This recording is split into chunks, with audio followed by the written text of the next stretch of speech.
Bonjour à tous et bienvenue sur le plateau télé du Salon du Cheval. Aujourd'hui, nous allons parler éthologie et pour cela, nous recevons Hélène Roche, éthologiste scientifique, Birgitta Mersera, responsable au delphinarium du parc Astérix et Manuel Gaudin, cavalier professionnel. Alors, Hélène Roche, expliquez-nous un petit peu plus comment faire pour motiver son cheval d'un point de vue scientifique. Oui, alors il nous faudrait les diapos, s'il vous plaît. Merci. Suivante. La suivante, est-ce qu'on peut avoir la suivante? Voilà. Merci. Alors, on peut se demander ce que c'est que la motivation d'un point de vue scientifique. Alors déjà, voyons la conception que chacun a de la motivation dans le langage courant. Selon les uns, un cheval motivé, ça peut être un cheval qui est juste performant, qui se limite à ce qu'on lui demande. Pour d'autres, ça va un petit peu plus loin. C'est un cheval qui va avoir de l'entrain dans les réponses qu'il va nous formuler suite aux exercices qu'on va lui proposer. Donc, on voit que déjà, selon les uns et les autres, la définition de la motivation n'est pas la même. Alors, d'un point de vue scientifique, il y a une manière un peu plus objective de parler de la motivation. Et on peut voir que la motivation est un concept. Le premier à en avoir parlé, diapo suivante s'il vous plaît, c'est Konrad Lorenz, en 1937. Il a parlé de comportement appétant, c'est-à-dire que tout comportement, s'il est exprimé, c'est qu'il y a une envie de le faire. Appétant comme appétit, avoir envie de. Et du coup, en fait, dans la vie de tous les jours, chaque comportement, diapo suivante s'il vous plaît, chaque comportement est motivé. Par exemple, le fait de manger, c'est, dans le langage scientifique, on va dire un comportement motivé. Alors, dans les études qui ont été faites sur la motivation, il n'y a pas d'études spécifiques sur le comportement du cheval, mais sur toutes les espèces. Par contre, bien sûr, c'est transposable au cheval. Alors, on sait que la motivation varie. La motivation varie en fonction de plusieurs paramètres. Et par exemple, en fonction de la soif. Si vous travaillez un cheval avec des récompenses alimentaires très sèches, comme des granulés ou des bonbons pour chevaux, le cheval peut se désintéresser de la tâche et de l'exercice qu'on lui demande et du coup faire autre chose, être moins performant dans sa réponse ou carrément ne plus du tout faire ce qu'on attend de lui. Tout simplement parce qu'il a soif et qu'il n'est plus satisfait par les récompenses qu'on lui donne. Après, diapo, on peut aussi avoir des fluctuations en fonction du niveau d'éveil dans la journée. Et nous, humains comme les chevaux, on fonctionne sur des rythmes qu'on appelle circadiens. C'est-à-dire que sur 24 heures, on a des niveaux d'éveil différents. Donc ça va faire fluctuer notre intérêt pour tel ou tel comportement. Et comme vous voyez là sur la photo qui s'est affichée, des chevaux qui font la sieste entre midi et 2 heures en général après la ration qu'on leur a distribuée, c'est tout à fait normal et fréquent. Donc c'est peut-être pas le meilleur moment pour leur demander des exercices. Ensuite, on sait aussi qu'en fonction des mâles et des femelles, diapo s'il vous plaît, il y a des fluctuations hormonales. Donc fluctuation avec l'état hormonal, c'est quoi? C'est l'influence de la testostérone par exemple chez l'étalon. Comme on voit sur cette photo, un étalon qui s'approche d'une jument. Donc bien sûr, il y a des conséquences sur le comportement sexuel directement, mais sur d'autres comportements aussi. Et c'est la raison pour laquelle très souvent nos étalons sont des chevaux castrés et qu'on appelle des hongres, pour éviter les comportements liés à l'agressivité, en particulier donc l'agressivité qui va être on va dire supprimée ou fortement diminuée du fait de la castration, et aussi les comportements d'attention envers l'environnement. Alors pourquoi les comportements d'attention? Des fois on se dit c'est pour détecter les prédateurs. Chez l'étalon, c'est pas ça. Lui, son souci, c'est de préserver l'accès aux juments et donc d'éviter que des concurrents arrivent. Donc du coup, il y a ces comportements-là qui vont être plus motivés. Attention vers l'environnement et agressivité. Par ailleurs, la motivation va aussi varier en fonction de l'âge et de l'expérience. Plus un cheval sera expérimenté, âgé, plus il aura acquis des apprentissages. Et par exemple, là, sur cette photo, vous voyez deux étalons qui se rencontrent, des étalons sauvages. Ils apprennent, jusqu'à l'âge de 5 ans, des comportements sociaux qui leur permettent de, on peut dire, mieux vivre en société et éviter d'aller vers des comportements d'interaction très fortes du type, ce qu'on voit dans les combats, cabré, coup de pied des postérieurs, morsures. Et donc ça, c'est possible grâce à la vie en groupe que les étalons vont acquérir petit à petit.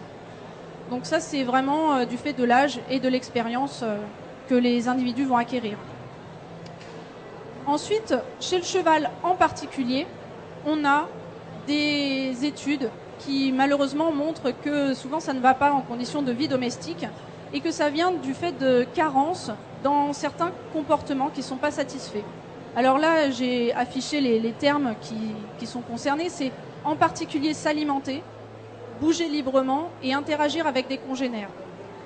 C'est en effet des choses qui ressortent très souvent et qui sont trop réprimées chez les chevaux et qui du coup engendrent des problèmes de comportement. Donc là, vous aviez vu sur la photo un cheval qui mangeait de la paille. Dans la nature et pour des chevaux au pré ou des chevaux qui ont accès à du foin à volonté, ils vont passer entre 12 et 18 heures par jour à s'alimenter. Si on est en dessous de 12 heures de possibilité de manger, on va avoir des chevaux qui vont essayer de compenser et de trouver autre chose à faire parce qu'ils ont un besoin physiologique et comportemental à satisfaire. Du coup, ils vont par exemple peut-être consommer de manière excessive leur litière de paille, ce qui va engendrer des soucis digestifs comme des coliques par exemple. On a aussi un autre souci qu'on va rencontrer chez les chevaux qu'on utilise, les chevaux montés particulièrement.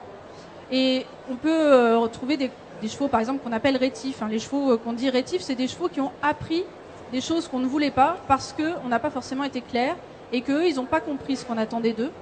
Et ils ont été pris peut-être entre deux feux, entre deux demandes contradictoires. Par exemple, pris entre les mains du cavalier et les jambes, le cheval, il a à la fois la consigne de s'arrêter et d'avancer. Donc selon le tempérament du cheval et ses apprentissages déjà auparavant mis en place, il peut avoir l'impossibilité de répondre aux deux à la fois. Et du coup, il peut choisir soit de répondre à l'un, soit à l'autre, ou alors avoir un comportement intermédiaire. Par exemple, ouvrir la bouche, essayer de se défendre contre la main. Comme on voit sur cette photo, un cheval qui tire la langue, c'est un cas de ce qu'on appelle un conflit de motivation. C'est l'expression de ça. Donc, les facteurs qui vont moduler la motivation chez le cheval, il y en a plein. Et justement, on va voir avec Manuel Godin quels sont ces facteurs qui peuvent intervenir.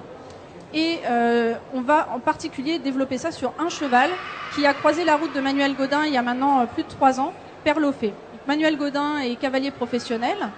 Il valorise des chevaux de sport. Il travaille aussi des jeunes chevaux.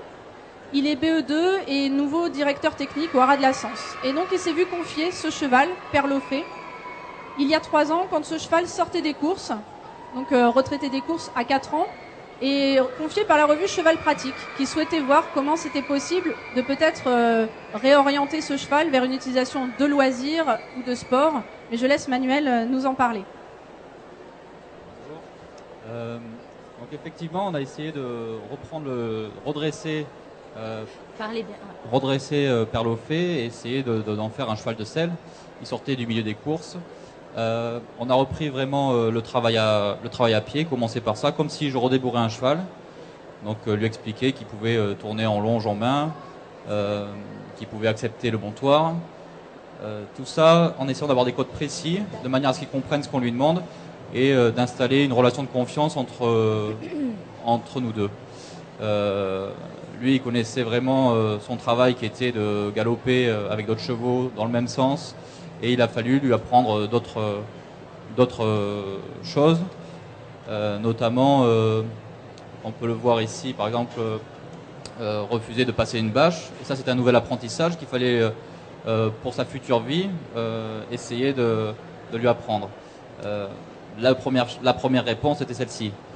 On se rend compte qu'assez rapidement, on obtient un cheval qui peut passer cette bâche décontractée, relâchée. Et plein de comportements comme ça au départ qui n'étaient pas forcément acquis pour lui, qu'on a pu transformer au fur et à mesure des séances. Par exemple, j'avais aussi le problème de croiser d'autres chevaux en sens inverse, qui était très compliqué pour lui parce que ce sont des chevaux qui travaillent dans le même sens, qui galopent à l'entraînement dans le même sens. Donc dès que je rencontrais un cheval à l'envers, le cheval faisait un écart et c'était vraiment très compliqué de lui faire accepter de croiser d'autres chevaux. Donc il a fallu travailler là-dessus et assez rapidement il s'est mis en confiance et on a pu avancer. Tout a été apprentissage pour avoir un bon contrôle de la direction, un bon contrôle de l'allure et un cheval qui permettait de bouger avec lui en carrière ou en extérieur correctement. Ensuite, on a essayé de varier un peu les contextes d'apprentissage et surtout de changer un peu son environnement. On sait que le cheval, dans son écurie, dans sa carrière, il a un comportement qui devient stable après répétition, et puis dès qu'on change de contexte, ça devient un peu plus compliqué. Il perd son attention, il est plus trop concentré sur nous. Donc c'est important de les soumettre à ça. Et puis là, on peut voir que ce cheval de course se transforme en cheval de randonnée, en selle western, avec les rênes longues au pas. Il faut les soumettre et puis lui apprendre progressivement à accepter de marcher comme les autres chevaux de randonnée, de ne pas forcément trottiner, de ne pas forcément vouloir doubler les autres. Et en le soumettant un peu à différents contextes, on lui apprend à rester attentif et équilibré dans ses émotions et dans son mental. Là, c'était une expérience un peu intrigante pour Perlofé, qui était en vis-à-vis avec un éléphant au cirque Alexigrus. Et c'est vrai que pareil pour sur la piste de cirque, le cheval qui rentre sur ce nouvel environnement pas connu a deux réponses possibles. Soit il s'inquiète et il a envie de sortir de cet environnement, ou au contraire, on peut s'apercevoir que il va se concentrer un peu sur notre demande, un peu plus qu'à la maison. On va devenir un peu son référent, et puis le cheval va se rassurer d'être avec nous. Donc l'y confronter est vraiment important dans le dressage du cheval.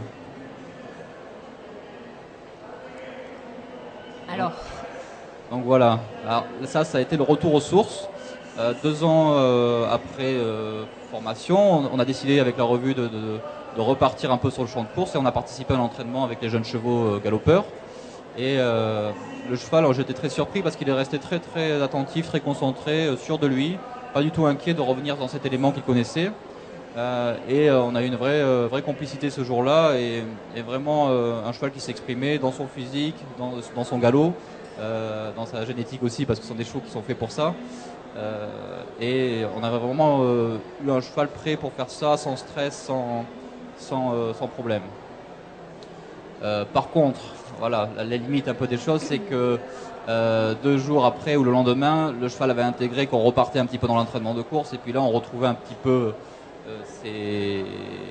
un peu son énervement, le fait de rester très sensible, le fait de s'inquiéter un petit peu, et il a fallu un peu redescendre la pression et lui réexpliquer que aujourd'hui on courait pas, mais on devait marcher dans la carrière et rester calme et tranquille. Dans son mode de vie, on a décidé de le mettre au pré, c'est-à-dire qu'au départ il était au pré quand il est arrivé. Quand sorti des courses, il a fait 2-3 mois de pré, on l'a récupéré du pré, puis moi j'ai décidé de le mettre en box pré pendant une période pour pouvoir le faire progresser dans ses apprentissages. Et il s'est avéré qu'en discutant avec Thierry Touzin, qui connaît bien les réformes de course, ces chevaux-là acceptent bien de vivre au pré, et au contraire ça aide réellement dans le travail au quotidien, parce qu'on a des chevaux qui sont un peu plus canalisés dans leur énergie, qui sont un peu moins émotifs, plus disponibles, parce que le fait de rester au pré, ils vont vider un peu cet excès d'énergie, alors que quand ils sont confinés dans un box et qu'ils ne sortent pas, ils l'expriment au moment où on vient monter sur leur dos. Donc c'est vrai que cette vie au pré a vraiment aidé Perlofé à rester calme, à rester attentif dans ce qu'on lui demandait, et à donner une vraie progression dans son travail. D'accord. Donc ça a été un petit peu la suite. On l'a spécialisé un peu pour en faire un cheval de selle. On a essayé de le confronter aux nouvelles disciplines qui étaient saut d'obstacle, naturellement. Alors voilà, justement ce jour-là, il saute la bâche, alors qu'au départ il voulait pas forcément la passer. Ce qu'il faut respecter dans le travail physique, c'est vraiment sa santé. On peut donner goût à l'effort, c'est-à-dire que les chevaux peuvent apprendre et rester motivés à faire des efforts si on respecte bien leur intégrité physique. Et on a vu une image après du cheval au CIRAL pour des examens cliniques, parce que après un certain nombre d'efforts, le cheval commençait à avoir des raideurs, des boiteries, et le cavalier doit rester à l'écoute de ça, pour pas justement travailler dans la douleur et à ce moment-là créer des rétivités qui pourraient remettre en question tout le travail qui a été fait auparavant. C'est ce qui s'est passé avec ce cheval-là, c'est quand on l'a mis un peu dans l'exercice physique un peu soutenu, on a eu quelques soucis physiques, et il fallait trouver la cause de ces soucis-là, justement pour pas arriver à un cheval qui devient vraiment en défense complètement rétif. Et il s'est avéré qu'il avait des problèmes de dos, donc on a traité ces problèmes-là pour pouvoir reconstruire tous les deux une vraie communication, et puis poursuivre un petit peu notre entraînement. Micro. Merci Manuel. C'était très intéressant ce partage d'expérience avec Père Lofé. Tu as insisté sur le mode de vie et puis l'apprentissage. Donc, je voudrais la diapo précédente, s'il vous plaît. Et ce qui est important, c'est l'apprentissage, comme tu l'as souligné. Donc, on va passer du milieu terrestre au milieu aquatique avec Birgitta Mersera, qui va nous expliquer que les dauphins et les otaries, dont elle est responsable au delphinarium du parc Astérix, sont capables de participer volontairement à des soins, donc des choses qui sont a priori pas forcément très agréables pour eux, et pourtant, ils sont volontaires pour le faire. Donc Birgitta, c'est à toi. Merci.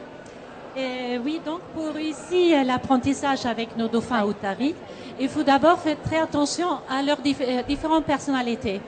Donc on va plutôt profiter un dauphin qui aime les soigneurs dans l'eau, on va aller dans l'eau avec lui. Et un autre dauphin qui préfère faire du saut, on va profiter de ça. Donc c'est très important de connaître les personnalités de chaque animal, otari comme dauphin, et voir qu'est-ce qu'il aime à faire. S'il fait quelque chose qu'il aime à faire, on peut aller très très loin. Et d'abord, avant on commence aussi l'apprentissage, il faut établir une relation avec l'animal. Et les soigneurs et l'animal, il faut se connaître très très bien.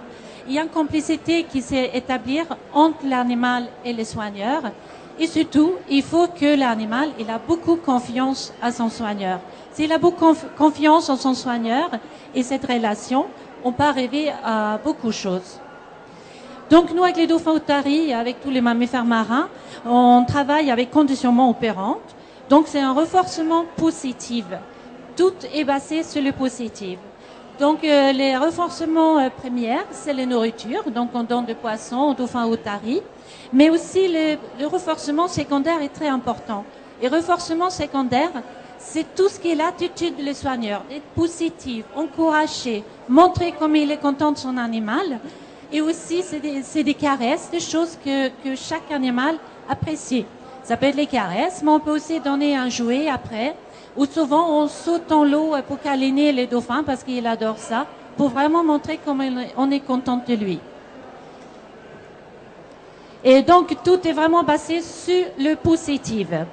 Donc, positive attitude, encourager et toujours terminer positif. Quoi qu'il arrive, il faut terminer positif. Donc, même si un apprentissage n'a peut-être pas abouti comme on voulait, on demande les dauphins ou l'otarie autre chose qu'on sait qu'il va réussir pour qu'on termine positif. Ça, c'est très, très important. Aussi, ce qui est très important, c'est vraiment faire l'apprentissage petit par petit. Souvent, on va beaucoup trop vite dans notre apprentissage. Donc, il faut vraiment faire les baby steps, comment dire, tout petit, comme ça, on avance tous les jours. Comme soigneur, on veut toujours aller trop loin, on veut aboutir notre apprentissage, mais c'est pas très clair pour l'animal si on fait ça. Donc, il faut vraiment ralentir et faire tout doucement. Donc, aussi, ce qui est important, c'est de faire plusieurs petits apprentissages et pas des longs apprentissages. Si c'est trop long, on perd la concentration de l'animal. Donc, nous, dans la journée, on fait beaucoup d'apprentissage court et positif. Donc, on va arriver, qu'est-ce qu'Hélène parlait, c'est les examens préventifs. Donc, pour nous qui travaillons avec les animaux dans un delphinarium, bien sûr, le spectacle est important, mais le plus important, c'est vraiment le bien-être de l'animal. Et ça commence avec ça. Donc, pour faire l'examen préventif, c'est l'apprentissage médical. Et ici, sur les photos, je vous montre quelques exemples. Et ici, sur les photos, on prend les températures, le dauphin.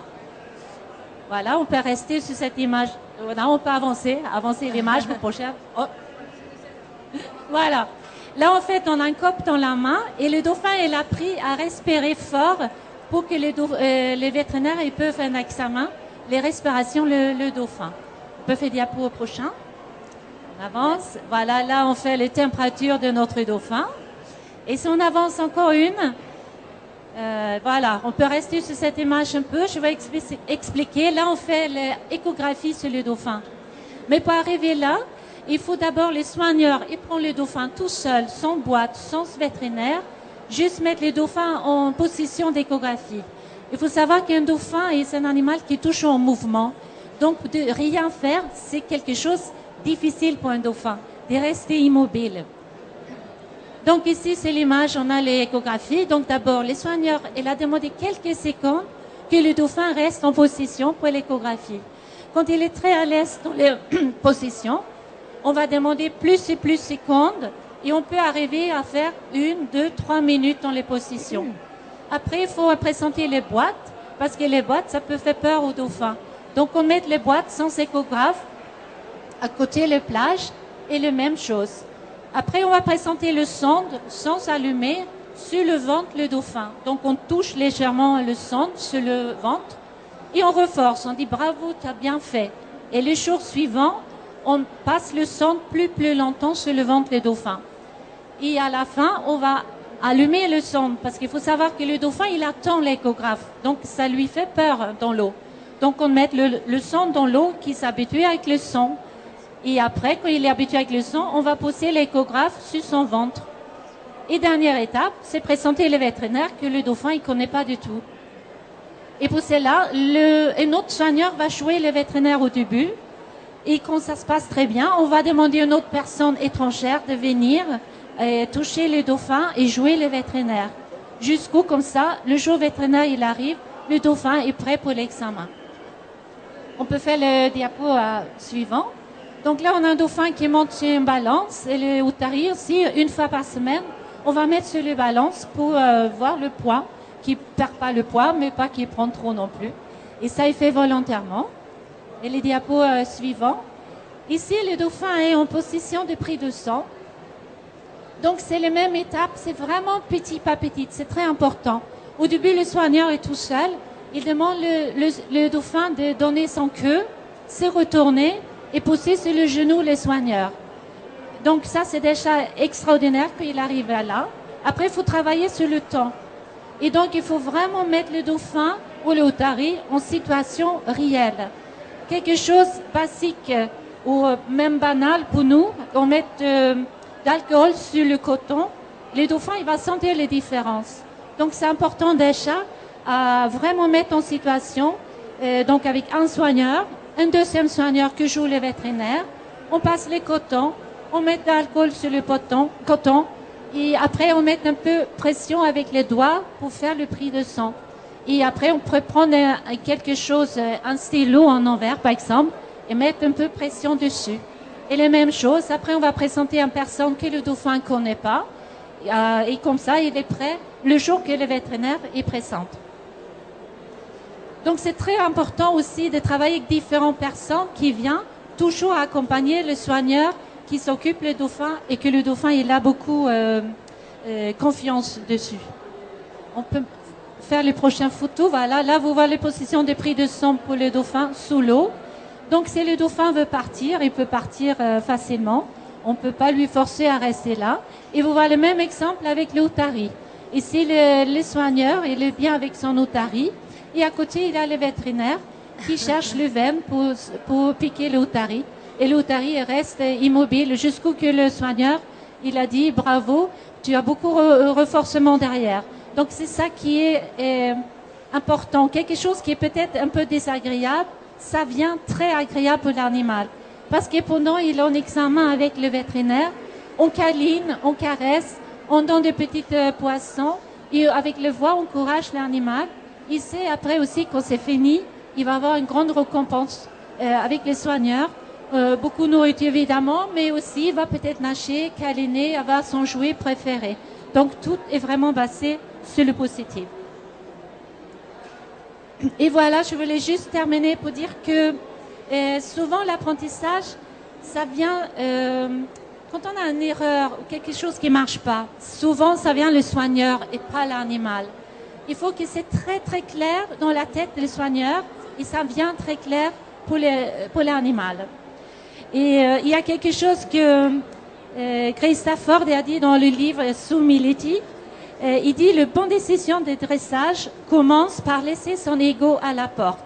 Et je trouve ça c'est très bien parce que souvent quand on est dessus sur un dressage, c'est parce qu'on prend ça personnel. Il faut pas prendre ça personnel parce que l'animal il peut aussi avoir une mauvaise journée où il n'a pas bien compris. Donc c'est pas grave. On essaie les jours suivants ou semaines suivantes. Et le plus important pour moi, si je m'amuse, mon animal aussi. Merci, Oui. Merci Birgitta. C'était très intéressant ce partage d'expérience sur le renforcement positif avec dauphins et otaries, qui bien sûr, cette manière d'aborder l'apprentissage est tout à fait transposable au cheval. On pourra en dire un peu plus si vous le souhaitez par la suite, et en particulier dans le livre que j'ai écrit, Motiver son cheval. Alors pour conclure, pour dire voilà quelques mots sur comment entretenir la motivation, merci. C'est d'abord respecter les besoins de l'animal. Que ce soit Birgitta ou Manuel, ils l'ont bien dit, le mode de vie est très important et s'assurer que tous les besoins sont satisfaits, c'est primordial. Donc on a vu respecter le temps passé à s'alimenter, la liberté de mouvement et les contacts avec les congénères, c'est vraiment quelque chose d'indispensable. Et évidemment la bonne santé aussi, pour être sûr que l'animal, et notre cheval en l'occurrence, soit vraiment bien disposé pour qu'on puisse attendre de lui des performances peut-être. Alors par la suite, on peut se dire, tiens, comment est-ce que je peux évaluer la motivation ? Déjà se dire, moi je dois être un bon enseignant. Un bon enseignant pour mon cheval, il faut lui apprendre des choses, apprendre à apprendre. Donc apprendre à apprendre, c'est se former, écouter d'autres personnes plus expérimentées, et peut-être se tourner aussi vers des outils d'apprentissage qu'on ne connaît pas et utiliser le renforcement positif qui certainement peut ouvrir des portes sur la motivation, en particulier pour contrebalancer des expériences plutôt aversives et du coup pas très bien perçues a priori par l'animal. Donc comment évaluer la motivation de mon cheval au quotidien ? Eh bien on peut se dire qu'il faut observer. Alors observer, ça paraît simple, mais en fait il faut quand même s'entraîner. Et observer au quotidien, c'est affiner son regard, peut-être se faire aider par des professionnels et en particulier avoir recours à l'éthologie scientifique pour objectiver ses observations. Si j'ai mis cette photo là de Manuel Godin sur Wilco, son cheval de sport, qui est en train de passer 1m65 en cordelette, c'est pas par hasard. Souvent on se dit en équitation éthologique, c'est super, on monte en cordelette, on prend ça plutôt pour une finalité. En fait la cordelette, là, elle symbolise finalement l'adhésion du cheval à l'exercice qu'on attend de lui. Et c'est sûr que si le cheval n'était pas disposé à franchir cet obstacle qui est assez conséquent, pour le moins, forcément il passerait à côté. Donc là, on peut se dire que si le cheval est capable en cordelette de passer cet obstacle, c'est que physiquement il a été bien entraîné, il a bien compris, donc tout l'apprentissage a été bien mené, et il est prêt du coup à donner à son cavalier aussi parce qu'ils ont établi une relation. Et justement, on y vient. Entretenir la relation, Birgitta l'a bien souligné, entretenir la relation, c'est être avec son animal agréable, lui paraître agréable, s'amuser avec lui, mais aussi se mettre à sa place. C'est se dire qu'est-ce qui lui plaît, qu'est-ce qui peut lui plaire pour que ça fonctionne cette relation, que ce soit pas à sens unique. C'est pas parce que nous on a décidé que c'était super de faire cet exercice que forcément ça plaît à l'animal. Donc bien se dire que il faut considérer le point de vue de l'animal et bien le connaître, et puis varier les contextes, comme l'a souligné Manuel aussi, avec Perlofé, pour éviter de rentrer dans de la monotonie. Donc, pour conclure, je vais vous dire que vous pouvez nous retrouver sur les différents sites internet. Mon site internet éthologie-cheval.fr, celui du Haras de la Sens et celui du Parc Astérix, pour voir les activités des uns et des autres. Et je vous remercie donc de votre attention. Et je remercie également les photographes qui nous ont permis d'utiliser leurs photos, en particulier Thierry Ségard, Alain Loriou et Morgane Vallée. Merci. Donc vous l'avez bien compris, pour que l'animal fasse ce qu'on lui demande, il faut prendre soin de l'animal bien sûr, et aussi être à l'écoute de son animal, cheval ou dauphin. Voilà, et si vous voulez retrouver tous ces conseils dans le livre de Hélène Roche, Comment motiver son cheval, voilà, on le voit à l'écran. Voilà, donc vous pouvez aller sur les sites internet qu'on vous a donnés et aussi lire ce livre, et vous pouvez le trouver sur le stand d'à côté, Cava Livre. Voilà, je vous remercie d'être venu sur le plateau TV, je vous souhaite une bonne fin de salon et merci, à bientôt.